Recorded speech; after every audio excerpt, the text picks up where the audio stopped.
आदमी सड़क पर चल रहा था कि अचानक एक बदमाश ने हैंड ग्रेनेड फेंक दिया। वह समय का अनुमान लगाकर उसे वापस फेंकना चाहता था, लेकिन परिणाम स्वरूप कौन जानता था कि अगले दिन वह फिर से पूरी तरह ठीक होकर उठ खड़ा होगा।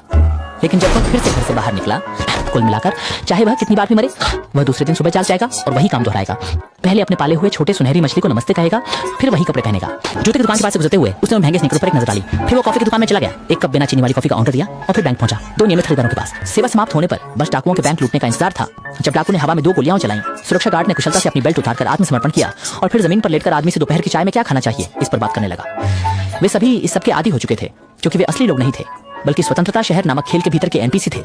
उनका अस्तित्व खिलाड़ियों के लिए मिशन पूरा करने के लिए था। वही लोग जो धूप का चश्मा पहनते हैं असली गेम प्लेयर होते हैं। वे स्वतंत्रता के शहर में जो चाहें कर सकते हैं। इसके विपरीत जो लोग चश्मा नहीं पहनते वे एनपीसी होते हैं, जिनकी गतिविधियां केवल प्रोग्राम के सेट के अनुसार होती हैं। आदमी छोटा गाय उनमें से एक था, मगर उस दिन कुछ अनहोनी हो गई। छोटा गाय ने सड़क पर एक लड़की को देखा जो गुनगुनाते हुए स्किन टाइट पैंट पहने थी। उसे तुरंत ही दिल की धड़कन महसूस हुई। उसने उस लड़की की पैंट को घूर कर देखा। सुरक्षा गार्ड छोटा काले को यह देखकर वह तुरंत उसे रोकने आया। वह धूप का चश्मा पहनने वाली है, हम कोई बात नहीं, लेकिन छोटा गाय उसकी बात ही नहीं सुनता। जरूरी है कि वह तय मार्ग से हटकर आगे बढ़े और उस लड़की से संपर्क जानकारी मांगना चाहे, लेकिन नतीजा अच्छी बात यह है कि वह सिर्फ एक एनपीसी है।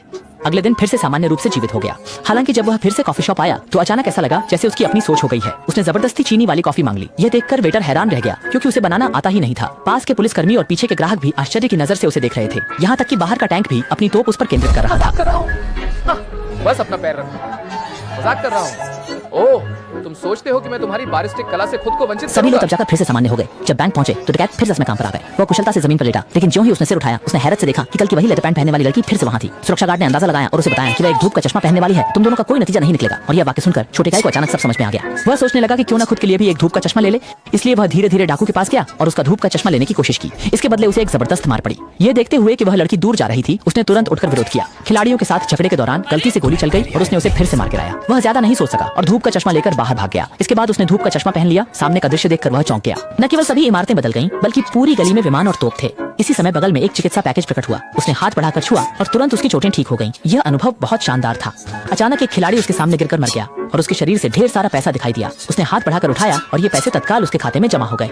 खराब होने पर तुरंत नकदी निकाली और अपने पसंदीदा खेल के जूते खरीद लिए और नए जूते पहनकर पैंट्स वाली लड़की के पास जाने की योजना बनाई। इसी समय गेम कंपनी को खिलाड़ी की शिकायत मिली कि कोई उन्हें मार गिरा रहा है। प्रोग्रामर चांगमाओ और कैट ट्विटर पर इसे हैकर द्वारा सर्वर में घुसपैठ मानते हैं। एनपीसी की त्वचा बदलकर गड़बड़ी कर रहा है, लेकिन चांगमाओ इसे ट्रैक नहीं कर पा रहा। इसलिए दोनों ने खेल में जाकर इस हैकर को पकड़ने का फैसला किया। जल्दी ही दोनों मुफ्त की त्वचा पहनकर खेल में प्रवेश करते हैं और छोटे गुंडे को धमकी देते हैं कि वह नीले शर्ट की त्वचा उतार दे, नहीं तो मार देंगे। छोटा गाय भी अचंभित था। तुम पुलिस वाले ऐसे कैसे बात नहीं मानते? मेरे पास तो कोई स्किन ही नहीं है, ये तो मेरा नैसर्गिक भेष है। लेकिन लॉन्ग हेयर और उसके साथी कैसे इतनी आसानी से विश्वास कर सकते थे? उन्होंने अपनी पिस्तौल निकालकर उस पर शूट करना शुरू कर दिया। हालात खराब होते देख छोटा गाय को वहां से भागना पड़ा। भागते भागते वह एक बड़ी इमारत के नीचे पहुंच गया। आगे देखा, कोई रास्ता न देखकर उसने सहज रूप से छलांग लगाई, लेकिन वह अचानक गगनचुंबी इमारत पर जा पहुंचा। लगता है ये कोई साधारण जूते नहीं थे, लेकिन इस वक्त लॉन्ग माओ और उसके साथी ने बिन मुनासिब हरकत शुरू की। सीधे कीबोर्ड से चीट कोड डाल दिए और आसपास की इमारतों का इस्तेमाल करते हुए सीढ़ी चढ़ने लगे। दोनों को पीछा करते हुए देख श्याओ गाय तुरंत उठकर फिर से भागने लगा। मैं पीछे नहीं लौटना चाहता। नहीं, ठीक है, ठीक है। भाग्यवश भागते समय नया आइटम खा लिया, तभी एक जान बची। अभी 1 सेकंड के लिए जश्न भी नहीं मना सके। नतीजा, लंबे बाल और लहराते बालों को लगा कि उन्होंने छोटे गाय को सफलतापूर्वक हटा दिया है। लेकिन अगली सुबह छोटे गाय फिर से घर में जीवित हो गया और उसने बेस पर नजर रख रही पीकू मे को भी खोज लिया।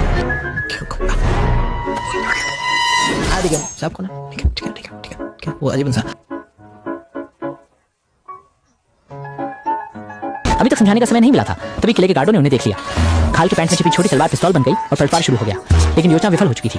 उसने फिर से अपने साथ सामान बदले और अचानक से पोर्टल खोल दिया, जिससे वह छोटे गैर को लेकर भूमिगत कक्ष में पहुंच गया। अपने भंडार देखते हुए चमड़े की पैंट वाली लड़की के घर में इतने सारे उपकरण हैं, छोटे भिखारी को लगभग गूंगा बना दिया। चमड़े की पैंट वाली लड़की ने कहा कि उसका नाम मिली है और वह खेल में एक गुप्त मिशन पूरा करने के लिए है। अगर तूने मुझे अभी बेनकाब न किया होता तो शायद मेरा मिशन पूरा हो जाता। छोटा गाय तुरंत मदद करने की पेशकश करता है, कहता है मैं तुम्हारी मदद कर दूंगा। फिर मिली ने बताया कि उसका स्तर 195 तक पहुंच गया है। तुम सिर्फ एक स्तर का नौसिखिया हो, मेरी मदद करना चाहो तो पहले 100 स्तर तक पहुंचो। उसने छोटू को बताया कि सड़क पर मौजूद एनपीसी को खत्म करके स्तर बढ़ाया जा सकता है, लेकिन छोटू निर्दोषों को चोट नहीं पहुंचाना चाहता था, क्योंकि वे उसके दोस्त थे। तभी उसे ख्याल आया, अगर खिलाड़ी एनपीसी को मारकर स्तर बढ़ा सकते हैं तो क्या मैं खिलाड़ी को मारकर भी स्तर बढ़ा सकता हूँ। मन की देवी की मदद करने के लिए उसने उन खतरनाक खिलाड़ियों का शिकार करके स्तर बढ़ाने की ठानी। लेकिन आदर्श और वास्तविकता में बहुत फर्क होता है। उसने खुद को अच्छी बात यह है कि वह अनंत पुनर्जन्म कर सकता है। एक अकेला लुटेरा को ढूंढता है जो पैसे छीनने की तैयारी में है, उसे गिराकर पैसे दुकानदार को वापस देता है और उसका हथियार ले लेता है। कुछ समय तक कठिन अभ्यास के बाद छोटा गाई अंततः तेजी से स्तर बढ़ाने की तकनीक सीख जाता है। अपनी जमा राशि और स्तर दोनों को लगातार बढ़ाता है। इस समय हर जगह जब तक उसकी छवि नहीं दिखती, ये वास्तव में समाज में समाचार सुर्खियों में भी आया और खिलाड़ी सोचने लगे कि यह नीली शर्ट पहनने वाला कौन है। न केवल सबसे अच्छा खेलता है बल्कि उन्नति की गति भी अभूतपूर्व है और इस समय छोटी छवि का स्तर पहले से ही 102 स्तर पर पहुंच गया है। उसकी शक्ति बढ़ गई है। उसने सुरक्षा गार्ड छोटे काले को भी नहीं बुलाया। बैंक लूटने वाले लुटेरों पर नियंत्रण पाने के बाद उसने उनका चश्मा छीनकर छोटे काले को दे दिया। वह भी उसे अपनी तरह उन्नति कराने की कोशिश कर रहा था, लेकिन यह धूप का चश्मा कोई भी नहीं पहन सकता। छोटे काले के प्रोग्राम में यह फीचर ही नहीं है। प्रोग्रामिंग लेकिन छोटा काला क्यों पहन सकता है? असल में यह गेम मिल्ली और लंबी बालों वाले ने विकसित किया था। लंबी बालों वाला हमेशा मिल्ली को गुप्त रूप से पसंद करता था और जाकर खुलने पर जब खेल विकसित किया जा रहा था, उसने अपनी प्रेम भावनाओं को कोडिंग में लिखा और यह कोडिंग ठीक उसी समय छोटे ढाई पर थी। बाद में उनके बॉस ओल्ड बाई ने पूरे खेल को अकेले अपने लिए लेने का निर्णय किया, इसलिए उन्होंने उनकी गेम के मूल स्रोत कोड का चोरी किया और फिर से पैक करके इसे वर्तमान में फ्रीडम सिटी के रूप में विकसित किया। मिल्ली निराश होकर कंपनी छोड़ने का निर्णय करती है, फिर साधारण खिलाड़ी बनकर खेल में प्रवेश करती है बॉस की चोरी के सबूत खोजने के लिए, जबकि लोंगमाओ कंपनी में बने रहते हैं और इनसाइडर का काम करते हैं।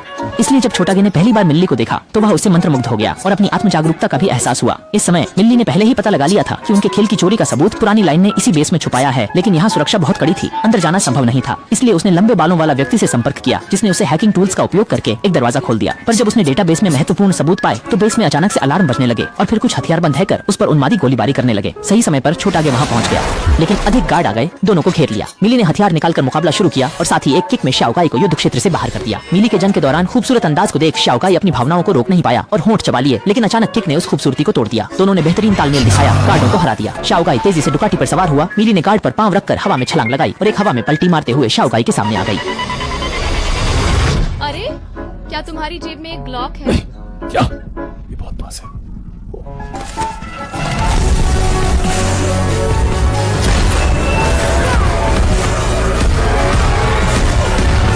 ठीक है, कुछ घुमावदार शूटिंग के बाद वो दोनों खिड़की की चट्टान के किनारे की ओर दौड़े।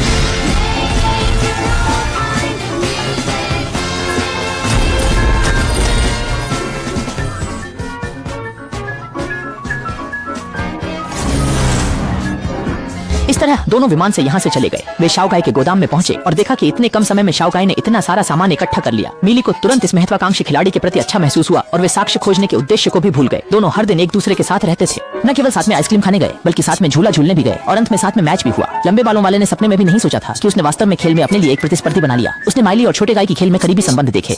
उसका मन बहुत बेचैन हो गया, इसलिए उसने सोचा कि छोटे गाय की असलियत में पहचान क्या है, ये पता किया जाए। ये जांचने पर उसे काफी आश्चर्य हुआ कि छोटे गाय वही कोड था जिसे उसने पहले लिखा था, इसलिए वह सभी खिलाड़ियों की जानकारी में छोटे गाय का आईपी नहीं पा सका। सच्चाई जानने पर लंबी बाल वाले ने जल्दी से मिली को ढूंढा और उसे बताया कि छोटे गाय एक कंप्यूटर कोड है, लेकिन मिली इसे मानने को तैयार नहीं थी। मैंने अभी उसके साथ खेला था, तुम बस मुझे ये बता दो, वो केवल एक एनपीसी है। क्या ये मेरा दिल चाकू से नहीं चुभ रहा है? वो तो मेरा पहला चुंबन था, लेकिन लोहे की तरह पक्के सबूत के सामने वह भी यकीन न करने का मौका नहीं था। अभी मिली अपने पहले चुंबन के खोने के भाव से बाहर भी नहीं आई थी कि लंबी बालों वाला उसे एक और बुरी खबर दे देता है। असल में लाओबाई स्वतंत्रता के शहर को एक नए संस्करण में उन्नत करना चाहता है और तब तक शाओगाई और सभी सबूत भी गायब हो जाएंगे, हटा दिया जाएगा और गेम के अपडेट में केवल 48 घंटे का समय बचा है। अगर वे सबूत नहीं ढूंढ पाते हैं तो उन्हें कभी भी लाओबाई की चोरी का सबूत नहीं मिल पाएगा। समय बहुत कम है। मामला गंभीर होता देख मिली जल्दी से खेल में आकर छोटे गाय को ढूंढती है और उसे यह सच बताती है कि वह एक कंप्यूटर कोड है। पूरा शहर भी बस एक बंद खेल की दुनिया है और आप जैसे एनपीसी का अस्तित्व सिर्फ असली दुनिया के खेल खिलाड़ियों के मनोरंजन के लिए है। मिली ने उसे यह भी बताया कि वह यहाँ सबूतों की तलाश में आई है। छोटा गाय ये सुनकर हैरान हो जाता है। वह कभी भी यह मानने को तैयार नहीं होता कि वह सिर्फ एक खेल कोड है। वह एक ही सांस में वह समुद्र तट की ओर भागा, यह देखने के लिए कि वह बाहर जा सकता है या नहीं, लेकिन खेल की सीमा के कारण वह पार नहीं कर सका। इस क्षण उसे यह मानना पड़ा कि वह वास्तव में एक आभासी दुनिया में है। सच जानकर छोटा गाय सड़क पर दौड़ पड़ा और सभी को बताया कि यहाँ की हर चीज नकली है। उसने अपने दोस्त छोटे काले को ढूंढा और उसे बताया कि यहाँ के सभी लोग सिर्फ खेल के उपकरण हैं। लेकिन छोटा काला कहता है कि तो क्या, कम से कम यह पल तो वास्तविक है। यह सुनकर छोटा ठक्का ने समझ लिया, चाहे यह वास्तविक हो या ना हो, बस वर्तमान में अच्छे से जीना है। इसके बाद वह बेस के डेटाबेस में जाता है। सोचना, मिली को वह सबूत दिलाने में मदद करो। यह नहीं सोचा था कि डेटाबेस की रक्षा करने वाला गार्ड उसका पक्का फैन होगा, जो लंबे समय से छोटे गाय की प्रशंसा करता आ रहा है। वह एक तरफ चिल्ली स्टिक्स खा रहा था और एक तरफ गेम के अंदर के चरित्र को नियंत्रित कर रहा था और सीधे सबूत छोटे गाय को सौंप दिया। ये सचमुच बिना किसी मेहनत के हो गया। सबूत मिलने के बाद वह तुरंत मिली को खोजने आया, पर जब दोनों दस्तावेज खोलना ही चाहते थे, मिली अचानक अटक गई। फिर देखा तो खेल में सभी खिलाड़ी भी अटक गए थे। उसके बाद सड़क पर की सभी चीजें और छोटा गाय भी गायब हो गई। असल में छोटा गाय ने खेल में गुंडों पर जमकर प्रहार किया, जिससे खेल में नए जोश का अनुभव हुआ और उसने बड़ी संख्या में प्रशंसक बनाए, जिससे हर जगह के खिलाड़ी इस खेल के प्रति दीवाने हो गए। संस्करण को अपडेट करने का विरोध करने का संकेत देने पर लाओ बाई क्रोधित हो गया और तुरंत जुआन माओ को सर्वर को पुनरारंभ करने का आदेश दिया, जिससे लिटिल गाय को प्रारंभिक स्थिति में लौटाया जा सके। इस समय देश भर के खिलाड़ी सर्वर को पुनरारंभ होने का इंतजार कर रहे हैं। मीली भी चकित थी। जैसे ही सर्वर रिस्टार्ट हुआ, मीली तुरंत गेम में जाकर छोटा गाय को ढूंढने लगी, लेकिन छोटा गाय पहले जैसी स्थिति में आ चुका था, उसे बिल्कुल भी याद नहीं था। तभी लंबे बालों वाले ने उसे बताया कि सर्वर रिस्टार्ट हो गया। अनुमान है कि छोटे गैजेट का प्रोग्रामिंग नहीं हटाया गया है, सिर्फ उसे जागृत करने के लिए एक अवसर की कमी है। पिछली बार वह आपसे मिलने पर ही अपनी आत्म जागरूकता सक्रिय कर पाया था, इसलिए अब उसे जगाने की जिम्मेदारी भी आप पर है। जैसे ही मीली ने सुना, उसने समझ लिया कि अब बड़ा दांव खेलना होगा। वह सीधा बैंक में घुस गया, छोटा गे को बंधक बनाकर उसे एक सुनसान जगह पर ले गया और उसका कॉलर पकड़कर ऊपर ले गया। वह परिचित एहसास तुरंत ही छोटा गे की यादें जागरूक कर दिया। उसने न केवल उनके वीडियो को याद किया, बल्कि यह भी याद किया कि मीली और उनके द्वारा विकसित शुरुआती मॉडलिंग कहाँ है। फिर वह मीली को अपने कमरे में ले गया। असल में खेल की मॉडलिंग उसके पर्दे पर छिपी हुई थी और पुराना बाई ने नकल करते समय सिर्फ क्षैतिज रेखा के ऊपर की मॉडलिंग को छिपाया था, लेकिन भूल गया कि प्रतिबिंब को हटाना है। अगर वह मिल जाए तो हम बूढ़े बालों से मिल सकते हैं और लिबर्टी सिटी के सभी कोड वापस पा सकते हैं। वास्तविक दुनिया में प्रोग्रामर जुएल माओ ने भी तलवार लो के स्थान का पता लगा लिया और ये खेल की दुनिया में समुद्र के सबसे दक्षिणी छोर पर है। और खेल के भीतर अपनी प्रसिद्धि के कारण शाओ गाय ने सभी एनपीसी को बुलाया और उन्हें सच्चाई बताई। शाओ गाय की प्रेरणा से एनपीसी ने अब कार्यक्रम की सीमाओं से मुक्त होने का निर्णय लिया। इसलिए जब खिलाड़ी फिर से ऑनलाइन हुए तो सभी एनपीसी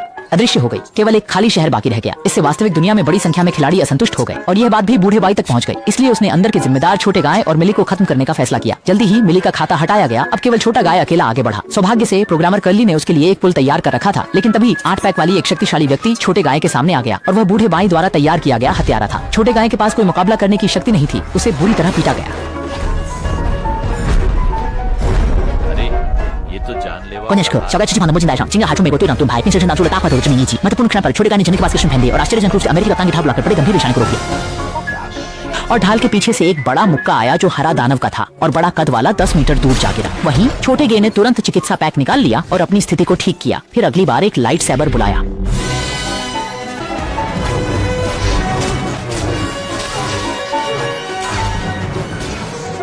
उसने फिर से जादू के हथौड़े से प्रहार किया जो उस पर जोर से गिरा। उसके हाथ में विविध प्रकार के हथियार थे। मोटे आदमी के पास पलटवार करने की कोई शक्ति नहीं थी। हालांकि वह सीधा गोली मार सकता था। उसने स्टाइल दिखाने के लिए पोर्टल बुलाना चुना, लेकिन परिणाम स्वरूप उसे चौंका दिया गया। बड़ा आदमी सीधे जमीन पर गिर पड़ा, लेकिन छोटा गाय ने प्रतिरोध करने के बजाय बड़ा चश्मा उसके आंखों पर पहना दिया। ऐसा विचित्र संसार देखकर बड़ा आदमी लड़ाई की इच्छा खो बैठा और रास्ते में सिक्कों की ओर भाग गया। बिना किसी रुकावट के छोटा गाय और उसके सहयोगी छोटा काला पुल की दिशा में दौड़ने लगे, लेकिन ऐसा नहीं सोचा था कि तंग आ चुका बूढ़ा सफेद सबसे क्रूर चाल चल देगा। वह था गेम सर्वर को नष्ट कर देना। शीघ्र ही पूरे गेम की दुनिया धीरे धीरे गायब होने लगी।